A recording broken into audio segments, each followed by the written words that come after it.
This is Talk of the Town, a weekly program featuring community events happening in and around Northeast Michigan, with your host, Nancy Smitham, and get the latest from Alpena Community College with Don McMaster. And now, today's Talk of the Town. Good morning and welcome to Talk of the Town. I'm Nancy Smitham. My first two guests are here today to talk about Girl Scouting. I have Donna Precourt and Yvonne Jasmine. Good morning and welcome. Good morning, good morning. And Donna, now you've been in Scouting for about 60 years. Yes, I have been, and so that kind of gives my age away, and that's all right. And you have a long, rich history, and as we were talking before we started taping, Girl Scouts is still out there. It's still a wonderful program for young girls in our community. So how do people get involved in Scouting? Well, first of all, most of the women who get involved, it's because they have a daughter in Scouting.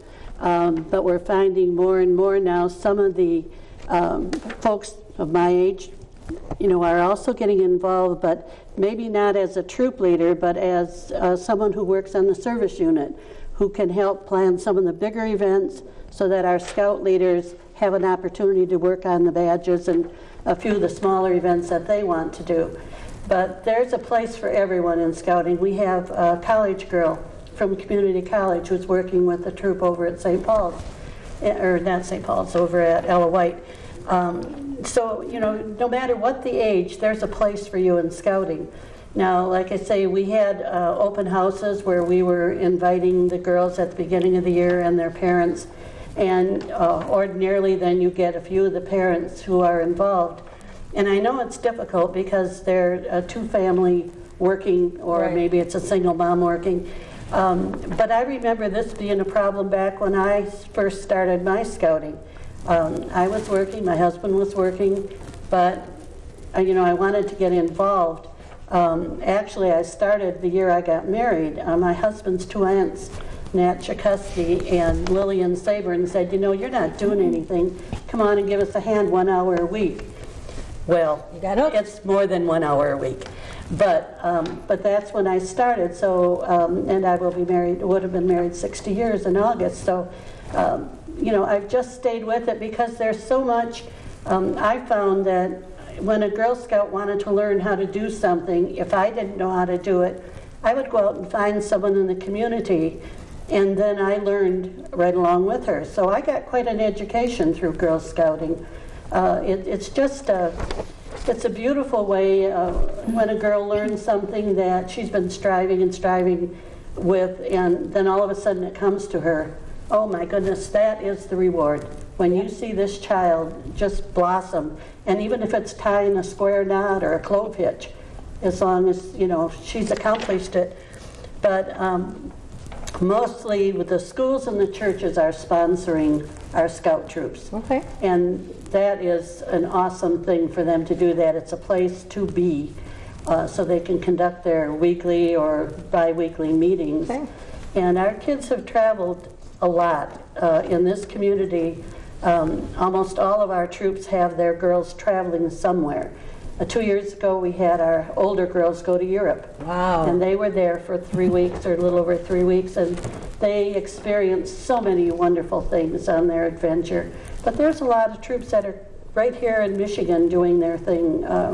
Kids went to Florida last year and to Georgia. And, they're getting out there, and the whole world is a movement. And so they've got to learn to move with it. They have to know how to handle their money. And that, of course, is what Girl Scout cookies do. Yes. And the cookies, they've been taking orders. They'll be coming in February, the end of February. And then they have what they call the booths, which they'll be holding them at different stores where those who didn't have an opportunity to purchase from a single girl can go and buy some at the booth. And one of the things, it's not just selling cookies, period, to make money, but it is when the girls get those cookie sheets, they have to then talk to people. Okay, that's their introduction. Okay, thank you. They're talking to adults about, would you like to buy it? But then they're also learning that there are incentives. If they push a little harder, they can get prizes for what they're doing. And then their monies, they have to learn how to count back change. So there's a whole business end for them to learn, and then they have to decide what they're going to do with their money. You know, if they're going to go on a trip, they have to have so much money, they have to budget, they have to plan. There's a lot that goes into a Girl Scout cookie, not just the fact that they're trying to sell you a cookie, but they are learning so many good values as they're going through the whole process. And Yvonne, you mentioned you're going to have some booths, and you already know where they're going to be. And where are they going to be? They're going to start on February 24th. Okay. You'll see girls selling cookies at Walmart in Alpena, and I know we'll have a troop at Tractor Supply on starting Friday, February 24th. And you have so many wonderful things coming up for girls in our community. Why don't you tell us about some of these events? I want to say the first one coming up is the, you have down Science Fun Day. Science Fun Day. That one has just passed, and that was not just a Girl Scout event. That was set up for Boy Scouts and Girl Scouts, and we had, I want to say, probably close to 200 people show up for it. 175, I believe, were scouting. They were Boy Scouts, Girl Scouts, Cub Scouts. Okay. So, huge event. And in March is Girl Scout birthday. Yes, and we have a Scouting Around the World event where each troop picks a country and they'll represent it, so the girls will go from table to table learning about the different countries and hopefully some things about Girl Scouts around the world. Oh, and then we have the one gal from France who's in one of the troops in town at St. Paul's, and she's going to be talking about her adventures in France, so the kids can learn a little bit more about that country. And a camporee, now that sounds like fun. That is tent camping for troops to go, and it's set up for a weekend for different troops to come from all over Michigan, or however far they want to come from. But they're welcome to enjoy tent camping with other troops, and we have night activities set up to where we'll have a campfire and singing so that we all get together, but then it's all troop based where the troops, they have to come prepared with food, with their activities. They plan what the girls do, but we're just there to give the troops a little taste of what it's like to go out further and go camping if they've never gone camping before. Okay, we have about 1 minute left, so how does someone contact you or you if they're interested in learning more about scouting? Well, with me, it's Donna Precard, and I'm in the phone book. Okay. But there's also a website we have. That's GSMISTS.org. And you can go right on there and register your daughter or yourself if you wanted to become an adult volunteer with Girl Scouts. Okay. All right, we're out of time. I want to thank both of you very much for being here, and I'm excited about scouting, and I'm glad that it's alive and well in Alpena. You bet it is. All right, thank you. Thank you. I'll be right back with Jackie Krofcheck, and she's here today to talk about the Alpena Rotary Club following these messages. Hi, welcome back. I'm with my last guest, Jackie Krofcheck, and today she's here from the Alpena Rotary Club. Good morning, Jackie. Hi, Nancy. I know you wear very many hats in our community, and today you're wearing your Alpena Rotary Club hat. And what I want to start out by saying is I'm so excited about the splash park. You know, a lot of people think, oh, you know, why are we spending money on a splash park? Well, me, as a person in our community with grandchildren, knowing what people who are coming as a licensed realtor are coming to town, they're looking for fun things for their family to do, and what a great, great thing to have in our community.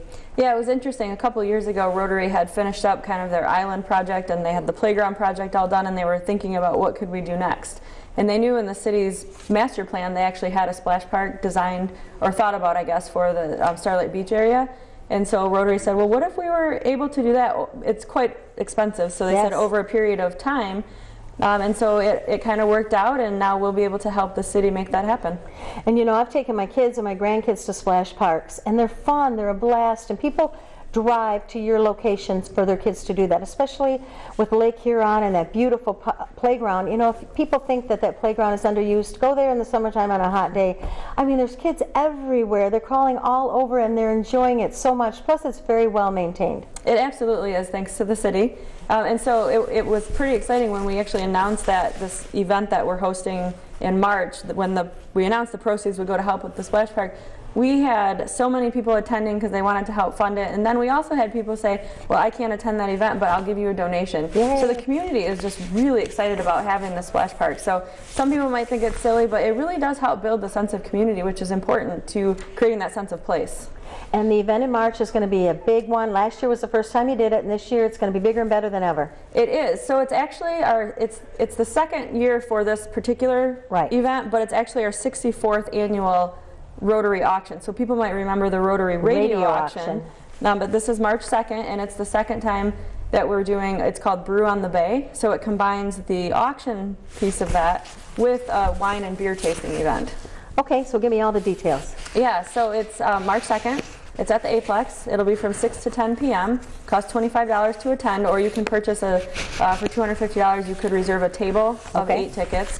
And then that guarantees you a place to sit, because we're actually not going to have enough seating for as many guests as we expect, because we need the space to set up auction items and things like that. So if you buy a table, you are guaranteed, those spaces to sit.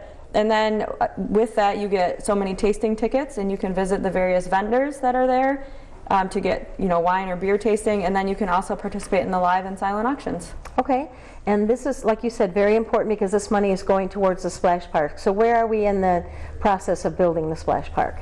So they're thinking that they're going to start in 2018. Okay. So this year will be some more planning. And also what happened when the city kind of realized that Rotary was serious about this, they went ahead and they looked at what else they could do. So they're going to use Rotary for the splash park portion of it, but they're actually making a significant number of beach improvements overall. Yay. And so they'll be doing some grant writing and things like that this year to make sure we have all the funding ready so we can start building next year. Okay, so people have to call to get their tickets? Yes. Or go get tickets? Well, they can get tickets from a variety of places. Okay. I know they're available at Purchase, at Neiman's, at the Chamber of Commerce. They're available from all Rotarians, so we've all got them. We're carrying them around with us. They sold fast last year. They did. So we do expect that to happen again this year. They can find out information. The best place would be on our Facebook event page, but you can search Alpena Rotary Club on Facebook, and then you can look for that particular event. I do want to mention that Alpena Beverage is kind of the premier sponsor for this event, which is exciting. They help us with all the vendors. They get all that set up. They contribute to the event, and so they'll be well represented there. And we're just now in the process of collecting all of our items. Okay. But so far, we're pretty excited about the things we've gotten in. Yay. So people have a chance to donate. If you'd like to have donate a prize or a gift or a service of some kind to have it seen by everyone in Alpena, this would be a great opportunity. That's right. We try to go a little bit above and beyond. So we're posting everything on Facebook. So if a business donated, we would put donated by that business. It would go on Facebook. It also is at the event.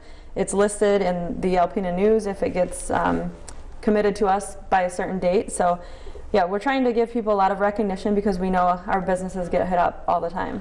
They do, and I always say Alpena is a town that gives until it feels good, so I'm sure that it's going to be very good.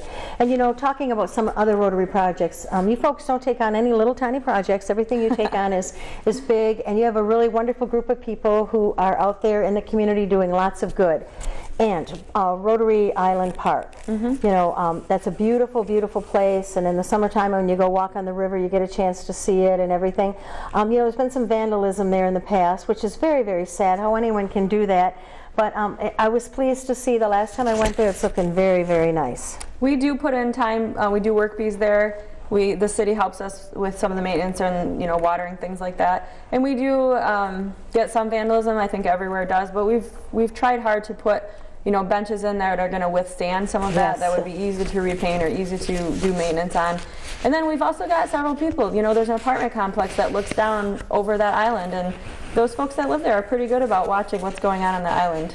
Well, I saw a wedding taking place there, and I thought, what a beautiful place for a wedding with the river and the scenery on the island park, and it was plenty of room for people to park. They were all parking across the street, and then they walked across the bridge, and it was part of the wedding. It was so beautiful. What a wonderful venue in our community. It is, and we were just talking about different venues for weddings, and with that one, you can actually rent the NOAA Center for the reception if it's a smaller crowd. Oh, I didn't know but that. Now, what's with the new thing going on with the old Fletcher Street Brewing building? Oh, yes. So that would be a fantastic connection, have the wedding on the island and then have the reception at that building. So, it would be. Yeah, so it's really cool things, and Rotary just likes to get involved with a project that's going to be impactful to the community. And now, does Rotary need more members or more volunteers? What can people do if they want to help Rotary? Well, we'll always accept new members. Okay. And we do meet weekly, which is a significant commitment. But if you can't make it every week, that's okay. You can join the club or you can volunteer. So if we do have a project coming up, we will take volunteers to help us as well. So when that splash park gets started, when you need volunteers, because I remember you were doing volunteers when you built the playground initially. Absolutely. I remember seeing the pictures and people volunteering and helping. Yep, and anytime people can contact us. Well, they can always call me at the chamber. Okay. I think that's an easy way for people to remember. 354-4181. You always remember that.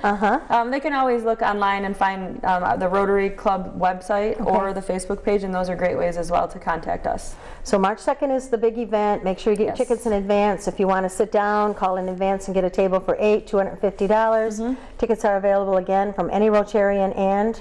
I know they're available at Neiman's and Purchase. They're available at a variety of other locations. Okay. They're all listed on the Facebook page. I just don't know them all. Okay, and look for the posters that are out and about, and come on down, give a hand, make sure this splash park happens. That's right, and we'll actually have a PowerPoint that'll have some drawings of what the splash park will look like. Okay. Splash park, so people can actually see what they're putting their money toward. We're out of time. Thank you, Jackie. Thank you. Please stay tuned for Dr. Don McMaster following these messages. Greetings, everyone, and welcome to Talk of the Town. I'm Dr. Don McMaster, president of Alpena Community College, and I'm pleased to have as our guest this morning Deb Hawtaw, biology instructor at ACC. Hello. Hi, how are you doing? Good. Now, Deb, for the viewers who are just tuning in, had a wonderful event last Saturday at the college, and that's what we're going to talk about. You had many boys and Girl Scouts at the college, and describe what you were doing and why you were doing it.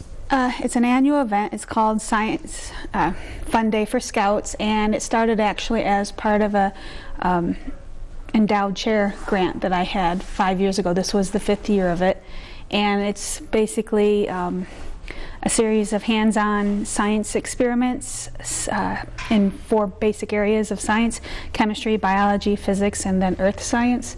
And there's about 85 stations, so a lot of experiments. And it's open to Girl Scouts, Boy Scouts, and Cub Scouts. And we had troops coming from all over northern Michigan, as far away as Traverse City and Harrisville and Sheboygan, pretty much all over. I was impressed and inspired by how many people came and how far they came, and their parents. Yep.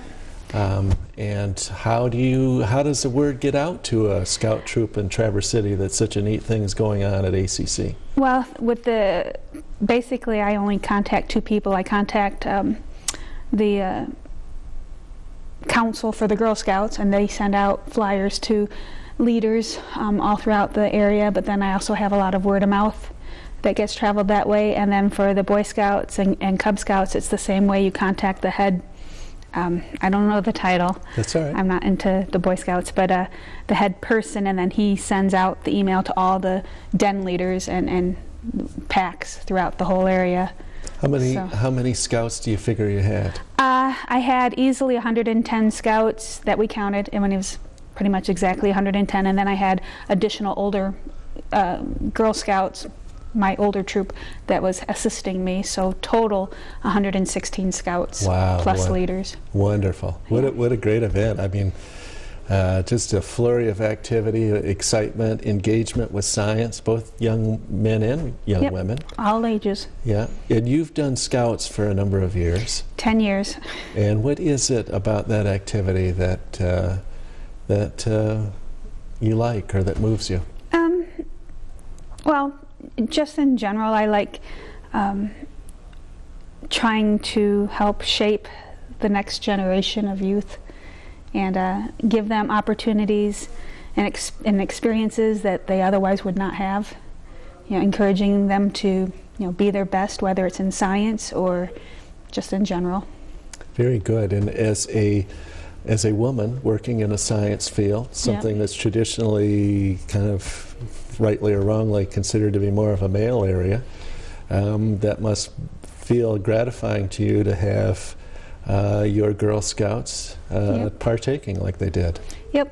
Yeah, they do end up doing quite a bit of things, so it kind of becomes old news for them because like, oh, we've done this before, you know, kind of thing. But it's things that my college students are just now doing, and they've been doing it for quite a while. So they have a unique experience.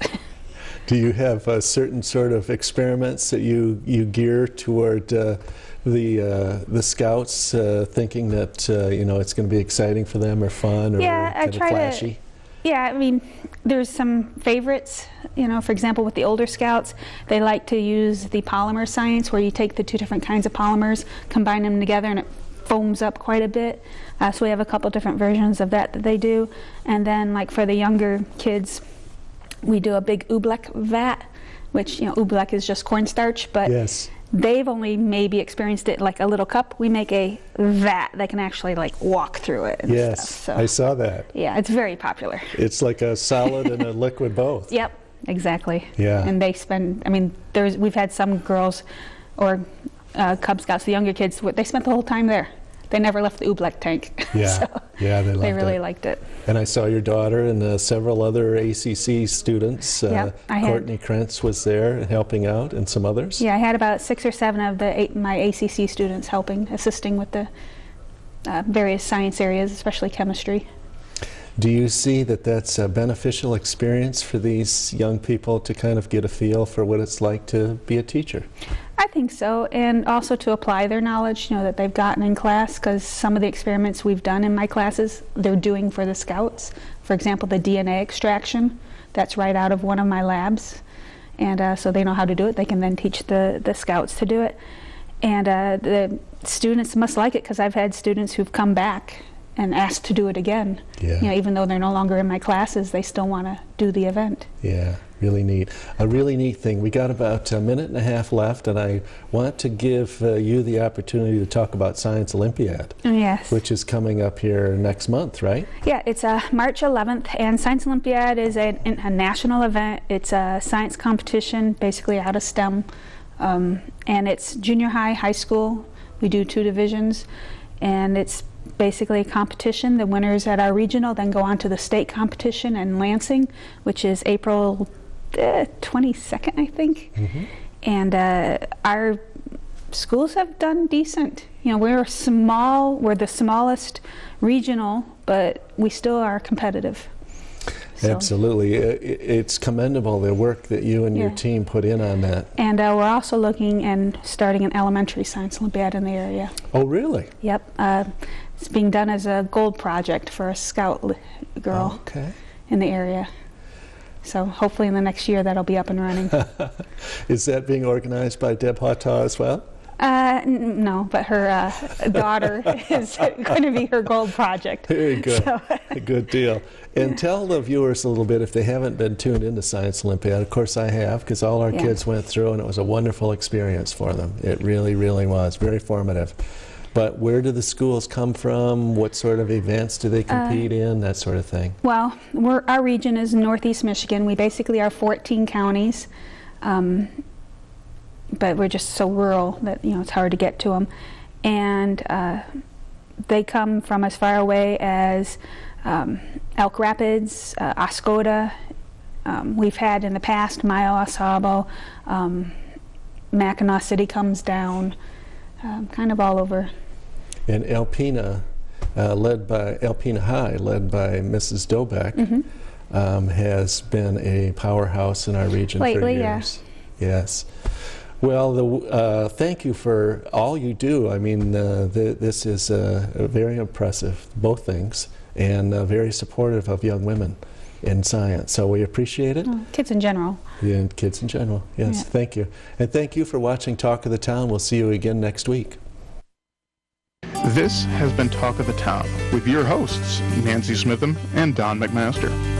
For a list of events taking place in Northeast Michigan, please visit our website at wbkb11.com and click on the community link. This has been a Thunder Bay Broadcasting Corporation production. The Talk of the Town furniture and set design are provided by Young Appliance Art Van Furniture on US 23 South in Alpena.